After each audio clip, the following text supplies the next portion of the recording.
Good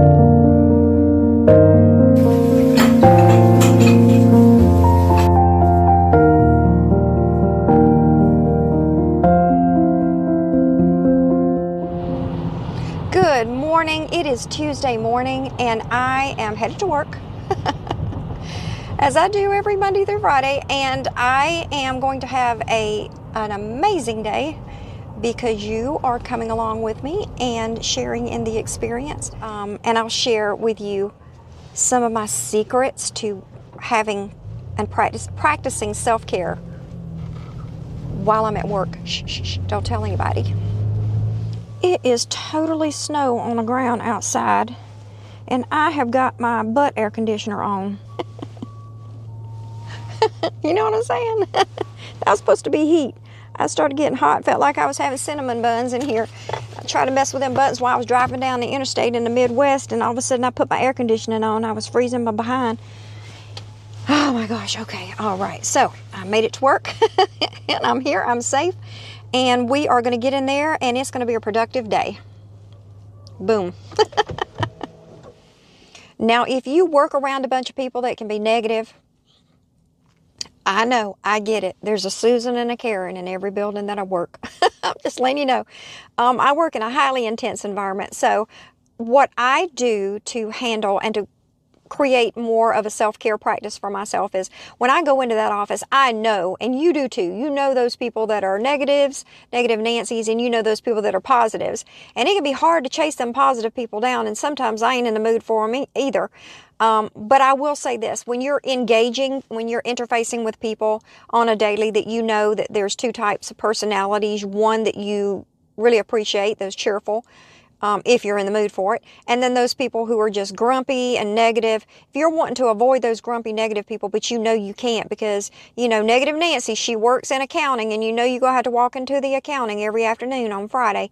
If you know you're going to interface with someone who is typically negative, what I like to do is walk into that space and own that space when you walk in. So as opposed to opening the door and saying, hey, how are you doing? And giving them that open door, I take the authority when I walk in the room and I start presenting something. I know it sounds selfish, but I walk in presenting the sunshine that I want to present. And I'll tell you what that looks like. There is a person who I work with, and I actually walked in the room and just started singing and dancing to distract. And it was comical. It was funny for me. It made me laugh. It made her laugh. And it just set the whole tone. Now, you might not be ready to do something quite that crazy. But what I am trying to say is the principle itself is definitely effective. If you walk in that room and own that room and bring that sunshine into the room. So if you walk in, you don't have to be rude. You don't have to be grumpy. You don't have to be disrespectful. But you don't have to become Elvis Presley either. You can be who you are naturally. And if you're trying to change your own personality or your own habits by becoming a little more positive, this is the perfect time to practice it. Perfect. So find those little lines that you want to walk in the room with and bring that sunshine, bring that positivity, bring that affirmation, bring that encouragement. Walk in the room and say, oh, wow, you look super beautiful today. Or walk in the room and say, oh, I love your shirt today. That makes your eyes pop. I love that color. I don't know what you're allowed to say in your office, but if you're in an office, you have to be very, very politically correct, and you have to be careful with your, mind your P's and Q's in what you say. You really can walk in and say, you are really great at your job. I really appreciate how you're working so hard all the time to accomplish the things that you are accomplishing, insert X there, that helps my job to become easier. It can be done. It's easy to do, and it's totally free to do. You have to pre-prepare in your mind what you're going to say and how you're going to respond when you walk into those environments, when you're around those same people that you know lean toward the negative. And they don't mean to be negative, I'm sure, but that will pull down your spirit. So you want to make sure you hop on top of that before it does become a part of your spirit for the rest of the day. And it'll affect you, especially first thing in the morning. It'll affect the rest of your day. Number one is getting myself ready mentally. So it doesn't matter what my day might look like in front of me or my day behind me yesterday. Doesn't matter what kind of stresses I'm going to have to face. Sometimes it can get quite intense with the work that I do. And one thing that I do that has been so instrumental in my mental health is I take a hot minute for myself. And the first thing in the morning before I walk in that building is I prep myself up mentally. And I tell myself I have 3 goals that I have to accomplish for that day, for today. And while I'm doing that, I will include some encouragement. I'll put some positive affirmations in there. So the way that looks is I'll park my car, and as I'm walking from my car to the door, because it takes a hot minute to get over there, I will practice saying things like, this is going to be a good day. I'm going to get a lot accomplished. It's going to be an efficient day for me. And I also do some other little tricks when I get in there. And I'll share those with you too. But I think the first thing that I do is I absolutely get my mind ready to go by putting some affirmations in there. And one way you can clear your mind is to start speaking out loud, or even speaking to yourself some positive affirmations as you're walking through that parking lot to walk in your building. Just go ahead and speak those positive affirmations. That's real important. That's real important. Get your mind ready to go for the day. All right, another little thing that I do at work that I don't know if nobody else knows that I do. So we wear headsets when we answer our phone.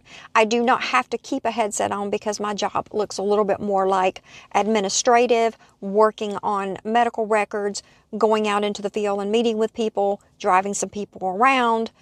But coming back to the office, I will answer the phone. And the only time I have those headsets on, really, that I need to have them on is when I have an incoming call and I don't receive a lot of calls. There's not a lot of people who they have to call through the front to get to us.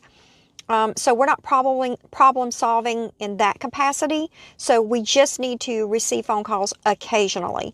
And so when I get a phone call, my computer rings and I put the headset on, and then I fumble down to get the microphone on. So this is what it sounds like every time the front desk calls me.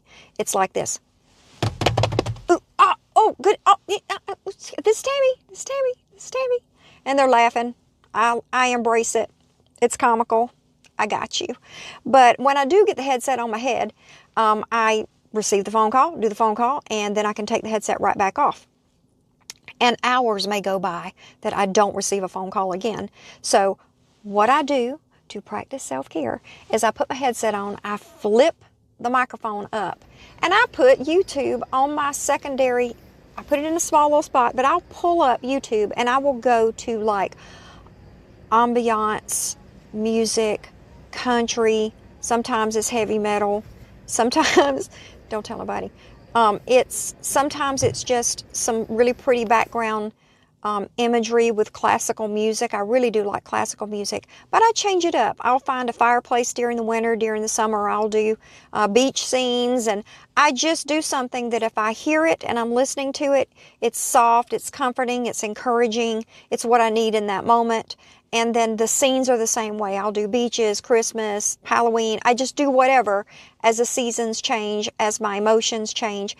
And that's very indicative to a point that I want to make. And that is that self-care does not look the same every day. That's why self-care is not a ritual. It really is a practice. Every day you're doing something to do something to self-care, to practice self-care that will look very different one day from the next, 1 week from the next, one season from the next, and one season in life from the next. So take that in consideration, that self-care is not just one way of doing things. So if this is something that you can implement in your life, do so. If it's not, just don't do that.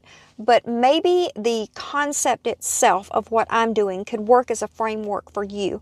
Maybe there's a picture. Maybe there's something you could put on your phone that could accommodate for that. Maybe there's some other way that you can accommodate and use this as your framework to help you kind of relax with sound and with sights.